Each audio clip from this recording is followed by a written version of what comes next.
Hey everyone, Kyle once again. Welcome back to the next episode review for Yashahime Season 2, Episode 21, or 40, was it 44, 45 I think it was. And really quick, if you excuse me, I'm just eating a sandwich during this video, so excuse me for that. But Episode 21, Osamu Kirin's Apparition Conquest. One second here.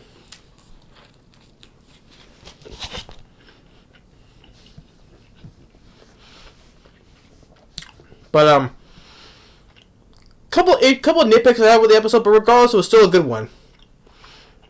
It still has a couple of good moments in it, but still a couple of nitpicks at the same time, though. But get right down to it. How our girls are still, like I said, they're trying to ask for the Tree of Ages to let them in, but there's no response. Kagome's mother, happy to see them again, see how they're okay. And we have with now since this is Osamu Kirin brought the comet in, all these demons are pouring out of it, and Kirimaru, he blames the girls for bringing the degenerate age to this world, so the humans will be devoured by demons and perish. We see Osamu Kirin taking out some demons with the Zenzakian sword.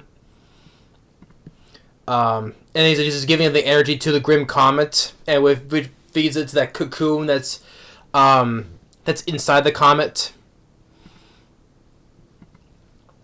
And he's asking how Rin's doing. Even though despite that she's now a puppet, though. Riku's injuries, with Riku with Rion, his injuries again, much more is more hurting him, and still wants to carry on.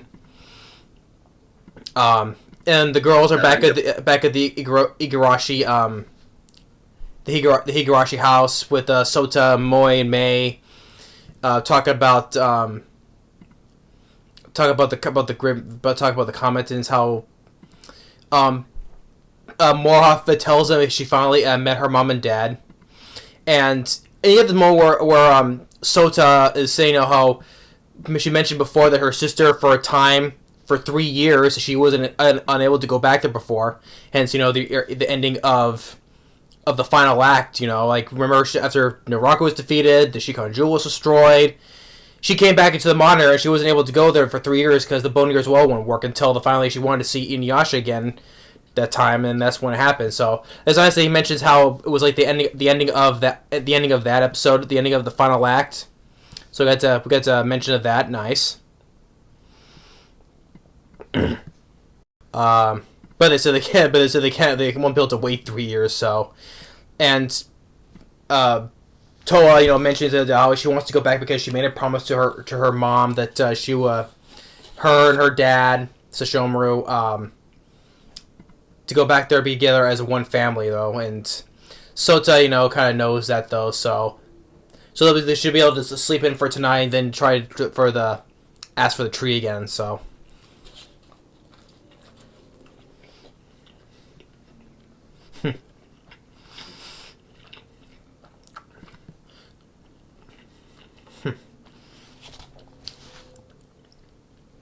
And now back with Riku and Rion managed to get onto Kirimaru's boat, which now is flying through the air now, pulling us. Now it's Kirimaru's boat is now like the Flying Dutchman now. Right? Come on, you see a flying ship, you think I mostly think of the Flying Dutchman. But and Riku holds off the demons outside while Rion goes to her father. He seems that he's asleep. And she was planning to using the Kyokyon fruit, but Osamu Kirin stops her, saying that I put him to sleep for a little bit, and so he finally gets to meet Rion, saying that but know that she's a body, but telling her the Kyokyon fruit will suppress his powers, and he's telling her saying that I am your ally. Telling her I was the right arm cut off by the great dog demon, which she remembers. So but how long he wanted to meet her, and then you see a glimpse of his eye, because you know how his glasses are always mirrored reflectingly, but you get a glimpse of his eye, same colored eye like what Riku had, and of course Kirimaru as well. He's shedding a tear, saying, "You're the one who suffered more," you know.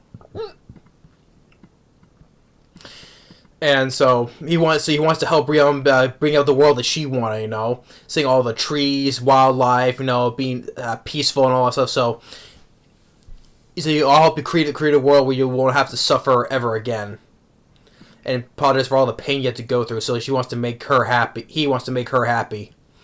And he's saying that it gets the fact that she senses the sense that is like what Kirimaru was like. You know, back when Kirimaru was like nice and with his daughter, you know, flying through, showing the world. So, and that's, you know, then he goes and takes her and flies off with her. So back in the day, where the girls are asking for the Tree of Ages to open it up again. They're saying it again, but then we see like the wind blows again, asking for Akiru. The pinwheel starts moving, and we get like Akiru, look cute. You know, once again, cute Akiru. He splits open. You know, we pull the curtain. Yeah, he pull the part in the curtains away. You know, it's kind of like he's trying to open the tree from like that kind of effect, which was cute though. Yeah, so they're telling me, "Oh, you tell him, you can do it. You can do it, Akiru." Which he finally opens up the portal. He's like, "Oh, hey, you're good, you know." But the thing is, though, sadly though, he has one last smile basically, and then he dies. Sadly though, he like turns like into one and he just dusts away, you know. Sad, because I liked Akiru. He was just a cute little guy, you know, and it was sad to see him go. Yeah, it was sad to see Akiru go. So, and so that, but if they go though, if they go, the port won't open again. They'll be stuck back there again now. And you know, May, you know, saying, you know, that saying that she won't cry, you know. Even Kagome's mom gives them another big, huge backpack to take with them. And Moi telling Setsuna to continue to play the violin. And like I said, Toa telling May, you know, like, "Oh, I'm not gonna cry." May's like, I won't cry, you know. And then you get this nice heartfelt, wholesome moment with Sota saying that, you know, that telling Toa that, "I always think of you as my daughter. You always have. You always will be. You will always be my daughter." Oh, no, it's funny that you said give him a hug and stuff, but he gives him a handshake though. But do you think like when they shake their hands, it's like back when they first met, you know, back shows like them a little bit younger, Sota and Toa when she was a little girl. And he would say, "I'm glad you found Setsuna. Thank you for searching with her with me. I'm really happy." So it was a very nice heartfelt moment, you know, saying that the past 10 years you've been with us was more we could hope, you know. So they say their goodbyes, and even Grandpa Higurashi, you know, say, you know, say that you're all my beloved great grandchildren. See, he gets a nice moment. Even Boyo was like saying, it was still weird. He's kind of like saying his name, Boyo. The cat, Boyo. So they jump in as it closes, and so to say, maybe we'll see them again someday. So they get back. The pinwheel now breaks apart now, and they see the green comet is like opening inside the sky. And then Riku tries to stop them. Tries to stop Osamu Kirin. He's like, "Oh, you're his right arm." Sorry, excuse me.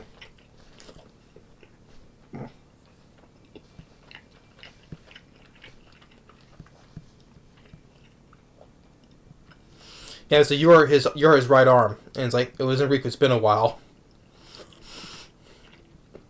And he's telling Rio you shouldn't trust him. Basically, I want to make Rio's wish come true. And the fact is though, and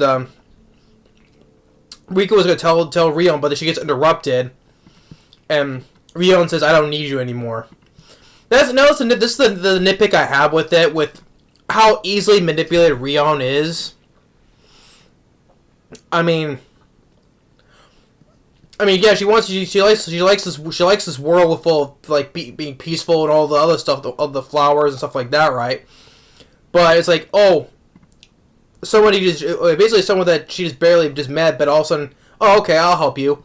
But then she's like, okay, you can help me, and he tells her I don't need Riku anymore. So it's a nitpick I have with Rion's character. That's not Rion's personality. But it's just how she's got very easily manipulated by Osamu Kirin. So he tells her to hold the Kyokyon fruit, and it bursts. So this whole big green energy goes up towards the Grim Comet, which basically now has enough energy now since the cocoon comes out, and Osamu Kirin calls it the Grim Butterfly. So you get this giant butterfly coming out now. The Grim Butterfly. Which basically, remember that, that's basically what we saw at the end of the second intro of this season with the... Yeah, you remember the second intro of this season, right? Or at the end, our trio's going up to the giant butterfly, right? This is what they're, this is what we see at the end of that second intro. This giant butterfly. Riku saying this is not the true identity of the Grim Comet, He's saying, and Kirin saying, "No, behold, it's the birth of a new king." So then Strings of Fate comes out and grabs Rion and Kirin, and Kirin saying Kirin telling Rion saying that you adore the sky, you wish to fly like a bird, so farewell to your human-shaped body that was molded out of graveyard soil and bones. You're free now, so.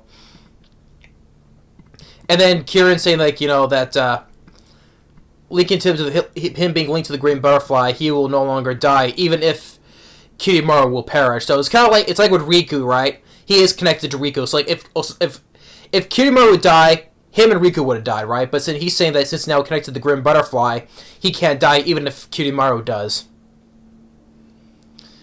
And he tells the same thing, and he says the same to Riku, but he says, I have no desire for that. So he throws a sword at him.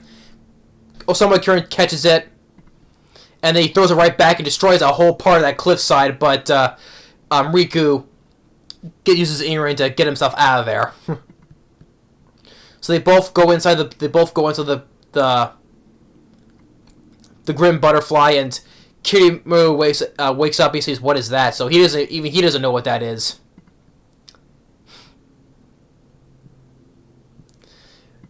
So, and he's like, "What have you done with Rion?" So he goes in there, carves his way inside, digging through that butterfly, and just digs in right through them.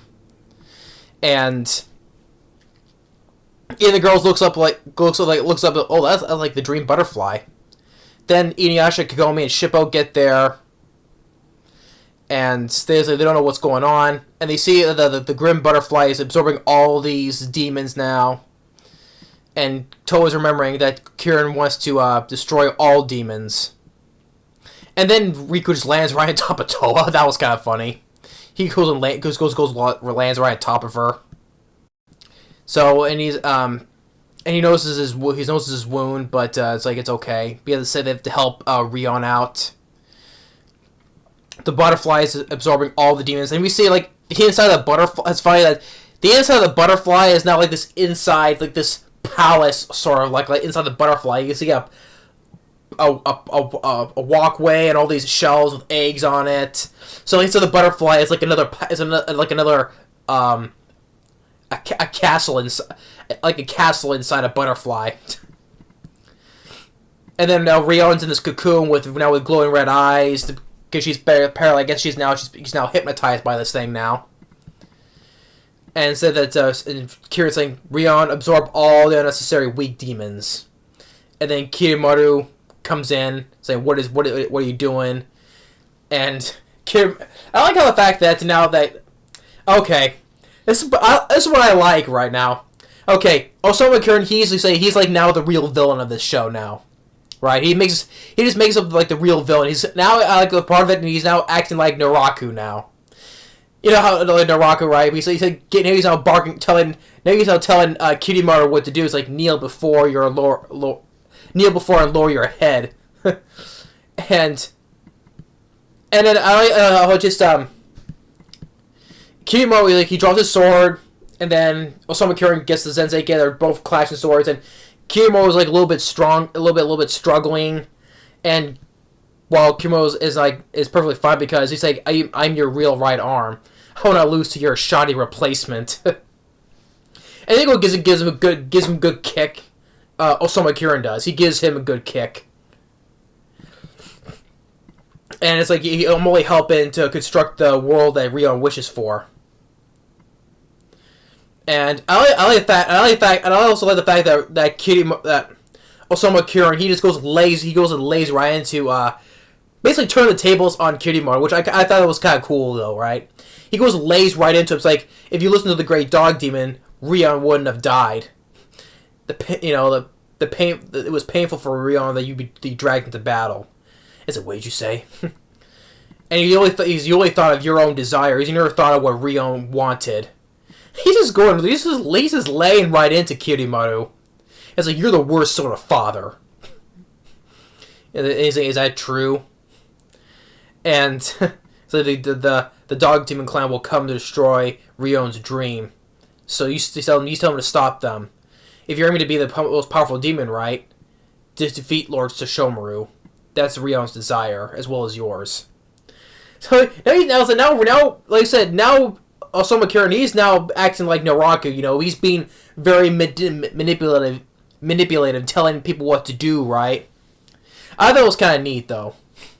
So yeah, like I thought, now Osamu Kirin, he's now like the real villain. Now he's acting a little bit like Naraku in a way. But that was cool. It's essentially turning the tables on Kirimaro, laying right into him. I thought it was kind of cool. But Kirimaro is questioning, is that the truth that Rion really wants? He's kind of questioning that. So they tell him about So back then, our trio is about what Rion and the Grim Comet, right? Saying that how Rigo's telling that the Miss Rion saying that we're just trying to eliminate all demons in this world. So then Takachiyo, Jokin, Kilara, Hisui, and Kohaku get there. So now everybody's there together, and Kohaku gives Toa the sword, what was it? What he received from the deputy shogun of Kanto. The Kiku Jumanji, you know, the real Kiku Jumanji. You know, the fake one, the broke one that she always carried around. Well, that's the real Kiku Jumanji. So he gives that to her. Says he wishes for you to save us from the degenerate age. Yeah.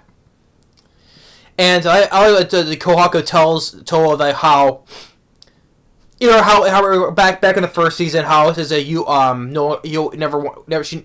how Toa never wants to run away and never backing down. Well, he tells that to her again, allowing push through many hard times, which I like how he brought that up again. So you never want to run away or back down. So, but he tells him to come back alive. So everyone flies up there. Well, the trio flies on Takachiyo, Inuyasha and Kagome fly on Shippo, and Jokin wants to wait for Sesshomaru. So they all get going. So the Kohaku, Hisui, they fly off too. Back then, with Rin and Sesshomaru, Sesshomaru's hand moves a bit, and then he finally opens his eyes, which is nice. So he draws out his Black Saiga. They both come out of the tree. Kirimaro jumps down, as I said, trying to settle their duel now, and Jokin tells Rin to hide inside the tree, but Sesshomaru says, tells Rin, watch me from that spot. And says, don't back away, and Rin says she won't. And then it ends with them, with, the transition of both their faces, facing one another, so... But before it just ends just when their battle begins. So yeah, nitpicks. It's the the big nitpick I have is just that it's with Rion, it's not with her character, how that's what really she wanted, though. And I like how that, yeah, I just thought how that she was that easily manipulated by Osamu Kirin. Even though it says, oh, I'm your ally, but I want to help you, though, but to create the world that you wanted, though. But it's like, no, but it's not like she wanted to eliminate all the demons, so... So that's the nitpick I have. That's the big nitpick I have with this, is how easily Rion got manipulated. It's like, oh, okay. So, but on the flip side, though, the whole heartfelt moment with Sota saying goodbye to Toa, saying that how you'll always be my daughter. That was a nice, touching moment. And also cool the fact that Osamu Kirin, he's now showing he's like the real villain now, and how he just turned the tables on Kirimaru and basically acting like Naraku, manipulating him as well to do his bidding, basically. So that was cool as well. So, yeah, so episode 21, Osamu Kirin's Apparition Conquest. It was another good episode, just even though despite the problem of Rion's character, just like that was not like that's not within her personality, right? But we'll have to see on that. Now she's connected to the Grim Butterfly, and that we're now with glowing eyes, basically being hypnotized and all that stuff. So, but yeah, see how that turns out, and but I'll be talking about this in the next preview discussion. So, but still good episode despite that one nitpick about that though about Rion. I mean, like really, she was manipulated that easily. But oh well. But like I said, it was nice, the heartfelt moment about with Sota and Toa. That was nice. The reference about how I mentioned about the final act ending, about that, how we couldn't go back to that certain time, It was nice to reference the final act, that last episode, though, and now everyone's coming together. Like, now they're all going up to the Grim Butterfly, and now Kirimaru doing what Kirimaru's Osamu Kirin says to fight the Shomaru, so... But we'll see you on the next episode, so what shall I talk about in the next preview discussion? Excuse me. But it's still a good episode, though. Still is. But thanks for watching, stay tuned for the next preview discussion, and we'll see you all later.